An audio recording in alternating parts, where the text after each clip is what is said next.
Welcome to Q99 news. నిజం చెప్పే దమ్ము మీకుందా? నిజం రాసే సత్తా మాకుంది. నేను మీ శ్రీనివాస్. సంవత్సరాలుగా చేసిన సేవా కార్యక్రమాలు ఉట్టికి పోలేదు. ఆయనకి తిరిగి మీ ప్రేమాభిమానాల రూపంలో వచ్చిందని ఆశిస్తున్నాను. దానికి చాలా సంతోషంగా ఉంది. ఇక్కడ ఉన్నవారికి చాలా మందికి తెలిసే ఉండొచ్చు, మేము అమెరికాలోనే ఉండేవాళ్ళం.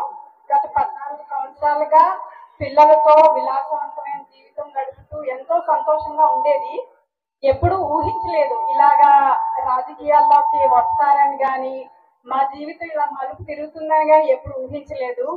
అలాంటిది ఎప్పుడులాగే ప్రతి సంవత్సరం సెలవులకు వచ్చేవాళ్ళం. 2022లో వచ్చాము. ఈయన ఇక్కడ ఉండిపోతారని ఎవ్వరికి తెలియదు. అప్పుడు మామూలుగా వచ్చాము, సెలవులు అయిపోయాక మళ్ళీ వెళ్ళిపోతాము అనుకుని వచ్చాము.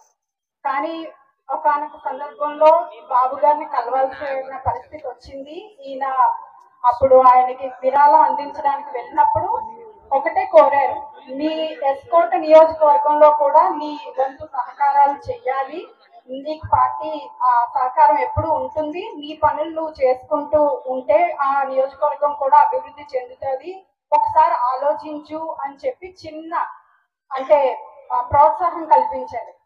అది పట్టుకుని ఆయన ఇక్కడ ఉండిపోయారు. మేము వెళ్ళిపోయాం. వెళ్ళి ఒక సంవత్సరంన్నర, ఆల్మోస్ట్ ఒక సంవత్సరంన్నర పిల్లలతో నేను ఒక్కదాన్నే ఉన్నాను.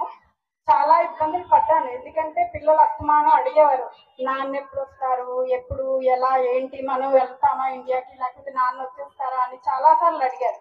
నేను వాళ్ళని ఒప్పించలేను, అలాని గట్టిగా మందలించలేను, నచ్చ చెప్పుకుంటూ వచ్చాను.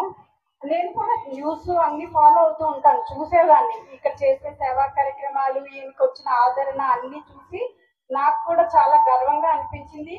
అక్కడుండి నేను సపోర్ట్ చేసే కన్నా నేను కూడా పిల్లలతో పాటు ఇక్కడికి వచ్చి దగ్గరుండి ఆయనకి నా సహకారం అందిస్తే బాగుంటుంది అన్న ఉద్దేశంతో